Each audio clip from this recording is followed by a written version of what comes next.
నమస్తే, నా పేరు ప్రశాంతి. ఎల్ఆర్టీ న్యూస్ కు స్వాగతం. ముందుగా హెడ్లైన్స్ చూద్దాం. వేములవాడలో దసరా ఉత్సవాల సందర్భంగా బీజేపీ ఆధ్వర్యంలో ఎడ్ల బండ్ల ర్యాలీ. విజయదశమి వేళ కిక్కిరిసిన వేములవాడ రాజన్న ఆలయం. శ్రీ మహాశక్తి దేవాలయంలో రుద్ర సహిత చండీ యాగంలో పాల్గొన్న కేంద్ర మంత్రి బండి సంజయ్ కుమార్.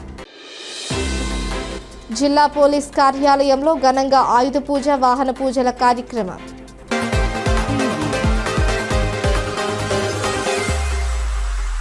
స్థానిక సంస్థల ఎన్నికల షెడ్యూల్ విడుదలైన నేపథ్యంలో జిల్లాలో ఎన్నికలు ప్రశాంత వాతావరణంలో న్యాయంగా నిర్వహించేందుకు రాజకీయ పార్టీ ప్రతినిధులు పూర్తి సహకారం అందించాలని జిల్లా కలెక్టర్, ఎన్నికల అధికారి ఎం హరిత పిలుపునిచ్చారు. బుధవారం రోజున సమీకృత జిల్లా కార్యాలయాల సముదాయంలోని మినీ కాన్ఫరెన్స్ హాల్లో రాజకీయ పార్టీ ప్రతినిధులతో మోడల్ ఆఫ్ కండక్ట్పై కలెక్టర్ సమీక్షా సమావేశం నిర్వహించారు. ఈ సందర్భంగా పలువురు రాజకీయ పార్టీల ప్రతినిధులు లేవనెత్తిన సందేహాలకు సంబంధిత అధికారులు సమాధానాలిచ్చారు. కలెక్టర్ మాట్లాడుతూ ఎన్నికల ప్రవర్తన నియమావళిని కఠినంగా పగడ్బందీగా అమలు చేస్తామని తెలిపారు. ర్యాలీలు, సభలు, ప్రచారాలు అన్ని నిబంధనల ప్రకారం ఎన్నికల నియమావళికి లోబడి నిర్వహించాల్సిన అవసరాన్ని ఆమె సూచించారు. సమావేశంలో అదనపు collector Gaddam Nagesh, Sircilla RTO Venkateswarlu, ZP deputy CEO Geetha, DPO Sharfuddin, వివిధ రాజకీయ పార్టీల ప్రతినిధులు తదితరులు పాల్గొన్నారు. విజయదశమి పర్వదినం ప్రతి ఒక్కరికి విజయాలను, ఆనందాలను అందించాలి అంటూ జిల్లా పోలీస్ అధికారి మహేష్ బి గీతే ఆకాంక్షించారు. జిల్లా పోలీస్ కార్యాలయంలోని ఆర్మడ్ రిజర్వ్ విభాగంలో విజయదశమి సందర్భంగా ఆయుధ పూజ, వాహన పూజలను ఘనంగా నిర్వహించారు. ఈ సందర్భంగా ఎస్పీ దుర్గాదేవికి ప్రత్యేక పూజలు నిర్వహించి జిల్లాలోని ప్రజలకు, పోలీస్ అధికారులకు, సిబ్బందికి విజయదశమి శుభాకాంక్షలు తెలిపారు. ఎస్పీ మహేష్ బి గీతే మాట్లాడుతూ విజయదశమి పర్వదినం అందరికీ సుఖ సంతోషాలు, ఆరోగ్యం, శాంతి, విజయాలు చేకూర్చాలని కోరుకున్నట్లు తెలిపారు. ఈ పూజా కార్యక్రమంలో అదనపు ఎస్పీ చంద్రయ్య, డిఎస్పీ చంద్రశేఖర్ రెడ్డి, ఆర్ఐలు మధుకర్, యాదగిరి, సిఐలు కృష్ణ, నాగేశ్వరరావు, మధుకర్, శ్రీనివాస్, అలాగే ఆర్ఎస్ఐలు, ఎస్ఐలు మరియు పోలీస్ సిబ్బంది పాల్గొన్నారు. శ్రీదేవి నవరాత్రి ఉత్సవాల సందర్భంగా 10వ రోజు బుధవారం శ్రీ మహాశక్తి దేవాలయంలో రుద్ర సహిత చండీ యాగం ఘనంగా నిర్వహించారు. ఈ యాగంలో కేంద్ర హోంశాఖ సహాయ మంత్రి బండి సంజయ్ కుమార్, బీజేపీ రాష్ట్ర అధ్యక్షుడు రామచంద్రరావు పాల్గొన్నారు. పూజా కార్యక్రమాలు అనంతరం దేవాలయ పూజారులు ఇద్దరికి ఆశీర్వచనాలు అందించి అమ్మవారి తీర్థ ప్రసాదాలు అందజేశారు. ఈ సందర్భంగా రాష్ట్ర సంజయ్ కుమార్ మాట్లాడుతూ దేశం మరియు ప్రజల శ్రేయస్సు కోసం ఈ యాగం నిర్వహించడం అంత పవిత్రమైందని తెలిపారు. రాష్ట్ర ప్రజలకు సుఖశాంతులు, సమృద్ధి కలగాలని అమ్మవారిని ప్రార్థించినట్లు తెలిపారు. కరీంనగర్ పట్టణంలోని బాలసదనం భవన నిర్మాణ పనులను జిల్లా కలెక్టర్ పమేలా సత్పతి పరిశీలించారు. భవన నిర్మాణ పురోగతిని అధికారులు వివరించగా కలెక్టర్ పనుల నాణ్యతను పరిశీలించి అవసరమైన సూచనలు చేశారు. ఈ కార్యక్రమంలో మున్సిపల్ కమిషనర్ ప్రఫుల్ దేశాయ్ అధికారులు పాల్గొన్నారు.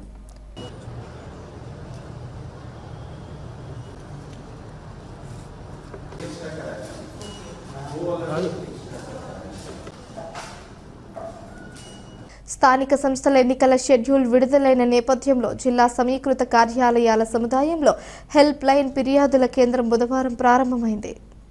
ఈ కేంద్రాన్ని అదనపు కలెక్టర్ గడ్డం నగేష్ ప్రారంభించారు. ఈ సందర్భంగా ఆయన మాట్లాడుతూ ఎన్నికల ప్రక్రియ పారదర్శకంగా, ప్రశాంత వాతావరణంలో సాగేందుకు ఈ హెల్ప్ లైన్ ఏర్పాటు చేసినట్లు తెలిపారు. సర్పంచ్, వార్డు సభ్యులు, ఎంపీటీసీ, జెడ్పీటీసీ స్థానాలకు పోటీ చేసే అభ్యర్థులకు అవసరమైన సలహాలు, సూచనలు అందించడంతో పాటు ఎన్నికల సంబంధిత ఫిర్యాదులు స్వీకరించనున్నట్లు వివరించారు. బీజేపీ రాష్ట్ర అధ్యక్షుడు ఎన్ రామచంద్రరావు బుధవారం కరీంనగర్లో మీడియాతో మాట్లాడుతూ స్థానిక సంస్థల ఎన్నికల్లో బీజేపీ విజయం సాధిస్తుందని ధీమా వ్యక్తం చేశారు. ఈ సందర్భంగా ఆయన మాట్లాడుతూ స్థానిక సంస్థల ఎన్నికల్లో భాగంగా అభ్యర్థుల ఎంపిక కార్యక్రమం ప్రారంభమైందని, ముందుగా జెడ్పీటీసీ అభ్యర్థులను ప్రకటిస్తామని, ఏకగ్రీవంగా ఉన్న చోట బీ ఫామ్ ఏర్పాటు చేస్తామని, వార్డు మెంబర్ నుంచి జెడ్పీటీసీ వరకు అన్ని స్థానాల్లో బీజేపీ పోటీ చేస్తుందని, అత్యధిక స్థానాలను సాధిస్తామని తెలిపారు. వారు దాన్ని ఆ ఒక రెస్పాన్స్ తీసుకోవాల్సిందే, అది వారి బాధ్యత. ఆ బాధ్యత తీసుకొని ఎన్నికలు పెట్టాలిసే వాళ్ళ ప్రభుత్వం బాధ్యత అని చెప్పి నేను తెలియజేస్తాను.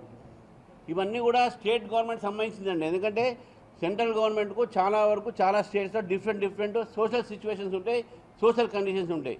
కాబట్టి ఎక్సెప్ట్ ఎస్సీ ఎస్టీ సంబంధించిన మాత్రమే కేంద్రానికి అది మాత్రం పవర్స్ ఉంటాయి. All other reservations are with the state governments. రెండోది దాని యొక్క ఏదైతే కాంట్రాక్ట్ సంబంధించినటువంటి యొక్క ఎక్కడెక్కడ నిధులు పోయినాయి, పైసలు ఎవరెవరికి పోయినాయి, ఎక్కడి నుంచి పోయినాయి అని రెండు. అంటే దాంట్లో అవినీతి. మూడోది, దాంట్లో జరుగుతున్నట్టు ఎంతవరకు ప్రజలకు, రైతులకు లాభాలు వచ్చి దాని మీద రావాలని చెప్పి ఈ మూడింటి మీద మనం అడుగుతూ ఉన్నాం. కానీ మొన్న పీసీ ఘోష్ కమిషన్ ఏతుందో అది కేవలము మేడిగడ్డ డ్యామ్ సేఫ్టీ మీదనే వాళ్ళు మాట్లాడారు.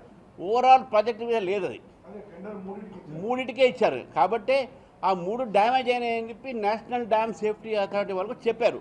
కాబట్టి అది రిపేర్ చేయాల్సి ఉంది. అంత రిపేర్ వర్క్ అయితే పర్వాలేదు, కానీ రిపేర్ చేసే ముందు ఎంత అవుతుంది, ఎంత ఖర్చు అవుతుంది ముందే ప్రజలు చెప్పాలి. దాని ఏ కాంట్రాక్టర్కి ఇస్తున్నావు చెప్పాలి. డిజైనర్ ఇస్తున్నాను చూడాలి. అందుకే నేను చెప్తున్నాను. ఎందుకంటే national dam safety agency authority వాళ్ళు ఇచ్చినటువంటి ఒక డ్యామేజ్ మీదనే వాళ్ళు రిపేర్ చేయాల్సిన అవసరం ఉన్నది. దానికన్నా ఎక్కువ చేయాల్సినటువంటి వాళ్ళ ప్రయత్నం చేస్తే తప్పకుండా దాన్ని అనుమానాల్సి వస్తుంది అనేది బాధ్యత భావిస్తాము. రాజన్న సిరిసిల్ల జిల్లా ముస్తాబాద్ మండల కేంద్రంలో బుధవారం సద్దుల బతుకమ్మ పండుగను మహిళలు ఎంతో ఉత్సాహంగా భక్తి శ్రద్ధలతో జరుపుకున్నారు. ముస్తాబాద్ కేంద్రంలోని ప్రముఖ కూడళ్లలో సద్దుల బతుకమ్మ ఆటలతో ఆడపడుచులు పరవశించిపోయారు. తమ స్వగ్రామాలకు చేరుకుని కుటుంబ సభ్యులతో కలిసి ఈ పండుగను అట్టహాసంగా జరుపుకున్నారు. ప్రపంచవ్యాప్తంగా ఉన్న తెలంగాణ మహిళలు కూడా ఈ రోజు తమ తమ ప్రాంతాల్లో బతుకమ్మ సంబరాలను జరుపుకుంటూ తెలంగాణ సాంప్రదాయాన్ని ప్రపంచానికి పరిచయం చేస్తున్నారు. పోయిరా బతుకమ్మ, మళ్ళొచ్చే ఏడాది మళ్ళీరా అంటూ మహిళలు ఘనంగా పాటలు పాడి ఆనందాలతో సంబరాలు చేసుకున్నారు.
మొత్తం వీడియో తీస్తుండవా?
దక్షిణ కాశీగా పేరుగాంచిన వేములవాడ శ్రీ రాజరాజేశ్వర స్వామి వారి దేవస్థానంలో బుధవారం భక్తుల రద్దీ అనూహ్యంగా పెరిగింది.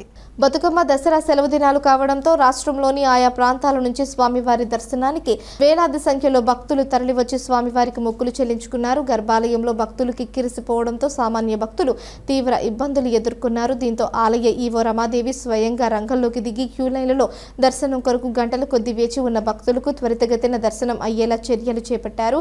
ఒకానొక సమయంలో ఈవోనే భక్తులకు ముందుగా వెళ్లాలని సూచించి భక్తుల ఇబ్బందులు కలగకుండా చూశారు. ఇట్లాగే దర్శనం అనంతరం బయటకు వెళ్లే దారి నుంచి ఎవరూ లోపలికి వెళ్లకుండా చూడాలని ఆలయ సిబ్బందితో పాటు ఎస్పీఎఫ్ సిబ్బందికి సూచించింది.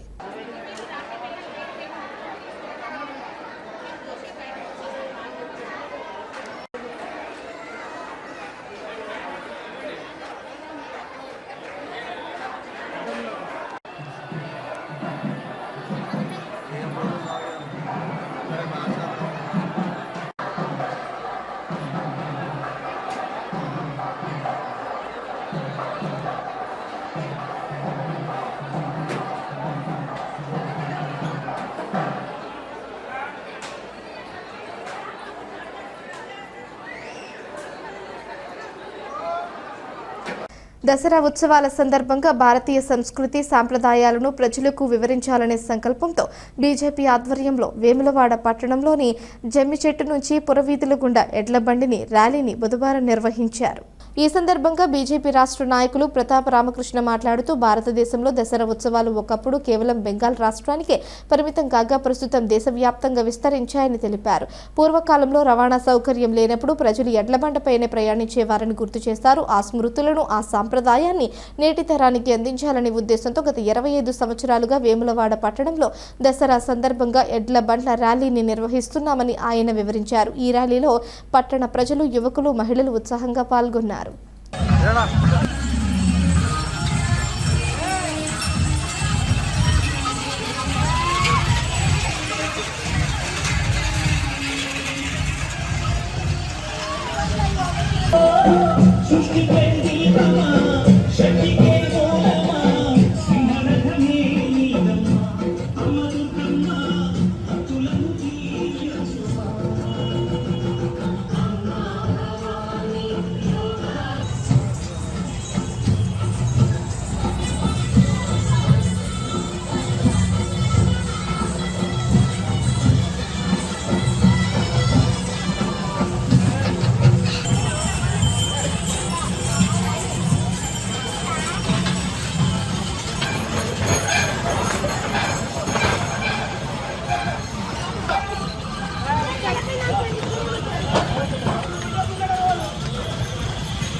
హిందూ సాంప్రదాయ పండుగలు అందులో భాగంగా ఈరోజు ఘనంగా షమీ యాత్ర, ఎడ్ల బండ్ల ర్యాలీ బీజేపీ ఆధ్వర్యంలో గత 25 సంవత్సరాల నుంచి కూడా వేములవాడలో హిందూ పండుగలంటేనే సాంప్రదాయబద్ధంగా చేసే ప్రతాప రామకృష్ణ అన్న గారి ఆధ్వర్యంలో ఇలా ఘనంగా ఎడ్ల బండ్ల ర్యాలీ నిర్వహించడం జరిగింది. మరి ఈ కార్యక్రమంలో పాల్గొన్న హిందూ బాంధవులందరికీ కూడా కృతజ్ఞతలు. మహిళలు కూడా పెద్ద ఎత్తున పాల్గొనడం చాలా ఆనందించదగ్గ విషయం. మరి ఈ సందర్భంగా దసరా శుభాకాంక్షలు తెలియజేస్తూ అందరికీ నమస్కారం. సంస్కృతి, సాంప్రదాయాలు, నాగరికత పెరిగిన ప్రాచీనతను మర్చిపోతూ ఉన్నాం, సాంప్రదాయాల్ని మర్చిపోతూ ఉన్నాం. మరి దాన్ని మర్చిపోకుండా గతంలో మన జీవన గమనం ఎట్లా ఉండే, భారతదేశమే ఒక రైతు దేశం, రైతు లేదే రాజ్యం లేదా మన నినాదం. దాంట్లో భాగంగానే మన జీవన గమనం అంతా కూడా ఇళ్ల బళ్ళ మీద, లేకుంటే ట్రాన్స్పోర్ట్ లేని నాడు ఇళ్ల బళ్ళ మీద ప్రయాణం జరిగింది. మరి దాన్ని గుర్తుంచుకోవడానికి దాదాపు 25 సంవత్సరాల నుంచి కూడా శమయాత్ర ఎడ్ల బళ్ళ మీద ఇవి చేస్తూ ఉన్నాం. ప్రత్యేకంగా నేటి తరం చిన్న పిల్లలకు అసలు బండి అంటే తెలుస్తలేదు, ఎడ్లు అంటే తెలుస్తలేదు. అంత మిషన్ వచ్చిన తర్వాత ప్రాచీనతను మర్చిపోకుండా గుర్తు చేయడానికే, తెలంగాణ సంస్కృతిని కాపాడడానికే 25 సంవత్సరాల నుంచి కూడా శమయాత్ర చేస్తూ ఉన్నాం. దాంట్లో పాల్గొన్న హిందూ బంధువులందరికీ కూడా ప్రత్యేకంగా దసరా శుభాకాంక్షలు తెలియజేస్తూ, మనం ఏ నాగరికత ఎంత అభివృద్ధి పోయినా కానీ గతమును మర్చిపోతే, ఆ ప్రాచీనతకు మర్చిపోతే నాగరికతకు అర్థం లేదు. నాగరికత మీనింగే హ్యూమానిటీ. డ్రెస్ మోడల్ కోడ్ కాదు, డ్రెస్ వేసుకుంటే ఒక నాగరికత కాదు. మానవత్వమే మన నాగరికతను గుర్తుంచుకొని మనందరం కూడా ఈ సంస్కృతిని కాపాడాలని ఆ అమ్మవారందరూ కూడా ఆశీర్వాదాన్ని కూడా కోరుకుంటా ఉన్నాం. భారత్ మాతాకి జై. భారత్ మాతాకి ప్రజలందరూ ప్రశాంత వాతావరణంలో దసరా పండుగ జరుపుకోవాలని వేములవాడ టౌన్ వీరప్రసాద్ తెలిపారు. బుధవారం స్టేషన్లో మీడియాతో మాట్లాడుతూ మద్యం సేవించి ఎవరూ కూడా వాహనాలు నడపవద్దని, పండుగతో పాటు మరుసటి రోజుల్లోనే అధికంగా మద్యం సేవించి ప్రమాదాలకు గురవుతున్న సందర్భాలు ఉన్నాయనే విషయాన్ని గుర్తు చేశారు.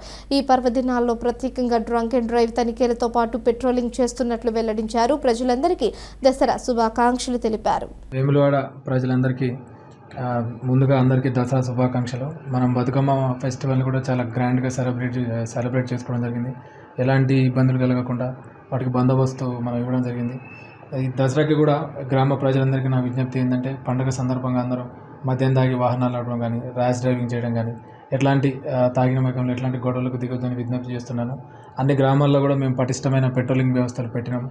ఇప్పుడు మన వేములవాడలో అయితే ఇప్పుడు మన టెంపుల్కి సంబంధించినటువంటి సేవ ఒకటి మన మహాలక్ష్మి వీధికి వస్తుంది, దానికి కానీ గ్రామాలలో కూడా మేము ప్రత్యేకమైనటువంటి పెట్రోలింగ్ ఏర్పాటు చేయడం జరిగింది. ప్రజలందరికీ విజ్ఞప్తి ఏంటంటే, మనకి రీసెంట్గా కూడా పండుగ తర్వాత మరొక రోజు నెక్స్ట్ రోజు ఈ తాగి వాహనాలు నడపడం వల్ల చాలామంది ప్రమాదాల్లో బాధపడి చనిపోవడం జరిగింది, చాలామంది ఇంజూర్ కావడం జరిగింది. అందరికీ విజ్ఞప్తి ఏంటంటే, పండుగ అనేది మనం హ్యాపీగా సంతోషంగా చేసుకునేది కాబట్టి మన ఫ్యామిలీ ప్రశాంతంగా ఉండాలంటే ముందుగా మనం రోడ్ ఎక్కిన మనం హ్యాపీగా ఉంటే మన ఫ్యామిలీ కూడా హ్యాపీగా ఉంటుంది. దయచేసి మీరు తాగి వాహనాలు నడుపుద్దని మాకు పోలీస్ వారికి అందరూ సహకరించాలని చెప్పి కోరుతున్నాను. ఈ వార్తలు ఇంతటితో సమాప్తం. తిరిగి ప్రసారమయ్యే LRT న్యూస్లో మళ్ళీ కలుసుకుందాం. అంతవరకు సెలవు. నమస్కారం.